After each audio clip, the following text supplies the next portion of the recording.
Wisdom shines in talks with Sri Ramana Maharshi. My comments bring this profound wisdom into your experience. I'm Richard. Welcome. I'm reviewing and commenting on the book Talks with Sri Ramana Maharshi. Today is from Talk 268. Dr. Sayed, what is salvation?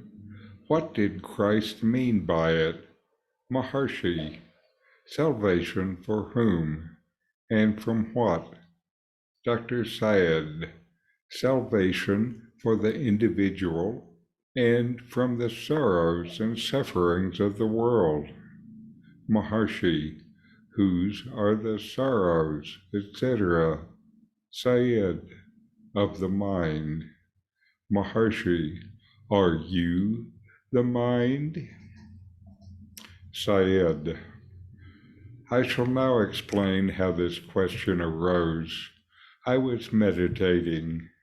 I began to reflect on the grace shown by Christ to some devotees who got salvation. I consider that Sri Bhagavan is similar. Is not salvation the result of similar grace?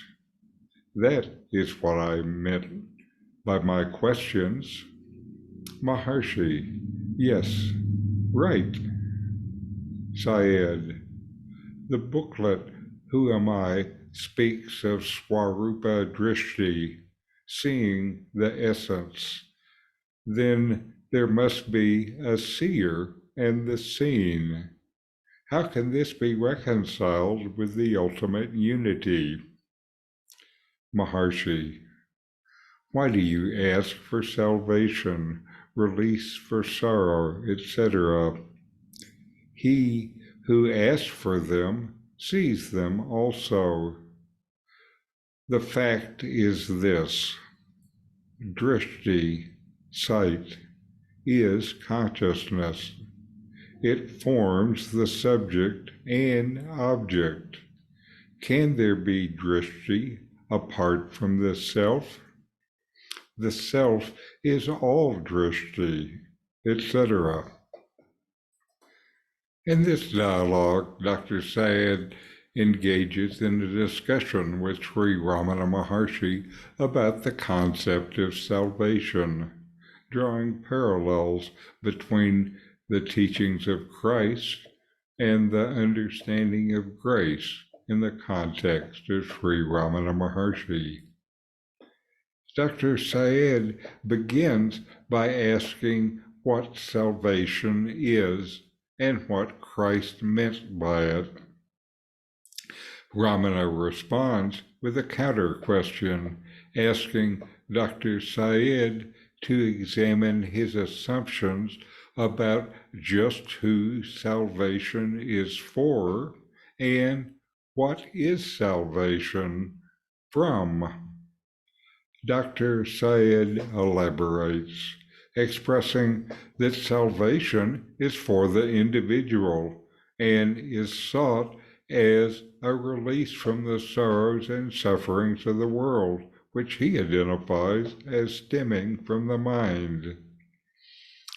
Ramana again asks Dr. Sayed to examine his assumptions. Whose are the sorrows? Dr. Sayed has come to Ramana with the usual dualistic mindset, with ideas about separate individuals and their interactions with a separate world. Ramana is offering Dr. Sayed the chance to see that he is just projecting his ideas of separation onto himself and the world. Ramana then challenges Dr. Sayed's identification with the mind by asking, are you the mind? This directs Dr. Sayed's attention inward, prompting him to inquire into his true nature beyond the identification with the mind. Dr. Syed tries to explain how this question came up, relating it to his meditation and reflections on the grace exhibited by Christ and by Sri Ramana towards devotees who attain salvation. He asked Ramana if the grace was the same. Ramana acknowledges, affirming that salvation indeed arises from grace. Dr. Syed continues the dialogue, exploring the concept of Swarupa Drishti, seeing the essence, mentioned in the booklet, Who Am I? He raises a question. In order to see, there is the duality of the seer and the seen that is inherent in seeing. How do I reconcile this duality with the ultimate unity of existence? He asks.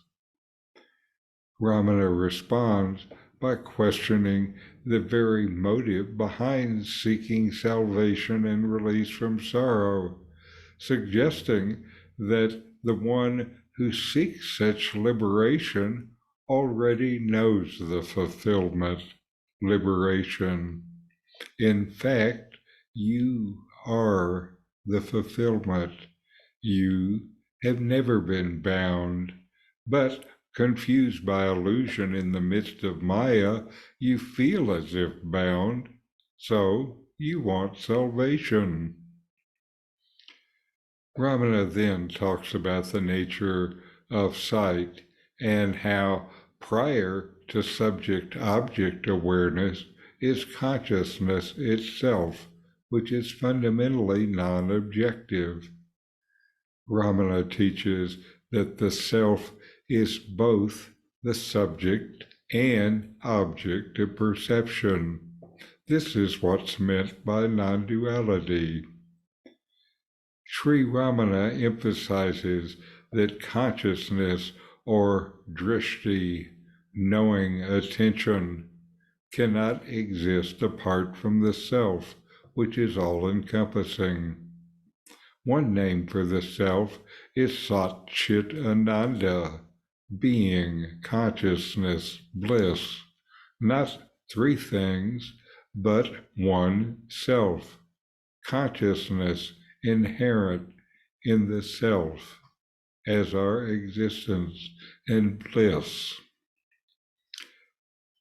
This dialogue illustrates Ramana Maharshi's profound teachings on the nature of the self, the illusion of duality, and the path to realization through self-inquiry and direct knowledge of your true nature beyond the limitations of the mind.